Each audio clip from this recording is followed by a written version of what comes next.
Et voilà, je vous avais dit que je n'allais pas me faire que des amis. Bon, d'abord, il faut dire que la médecine, ça n'est pas simple. Aucun virus ne m'a jamais dit « Eh oh, c'est moi l'adénovirus qui cause cette fièvre ». On en aura pour au moins 10 jours.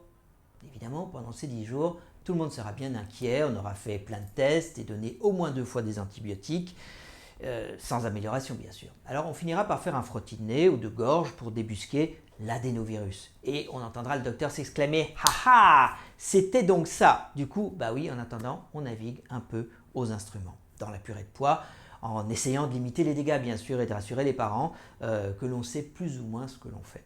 En médecine, on est en général dans la situation d'un garagiste, voyez-vous, avec la différence qu'on n'a pas vraiment accès au moteur pour trouver ce qui cloche. Ça, c'est le boulot des pathologistes, mais bon, vous n'avez pas vraiment envie de savoir. Et donc, forcément, en l'absence de preuves tangibles, les médecins, ils ont tendance à avoir un avis d'expert, bien sûr, sur une série de questions un peu obscures. Les avis divergent, pour résumer. Alors, vous vous souviendrez à cet égard sûrement du pauvre questeur Claudius Malusinus d'Astérix chez les Helvètes, qui finit d'ailleurs par aller chez le pourvoyeur de médecine parallèle. Bon, nous, on savait qu'il avait été empoisonné par Garovirus, parce qu'on avait lu avant.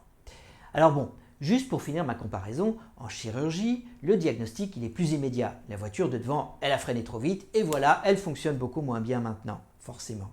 Alors, c'est le radiateur qui fuit.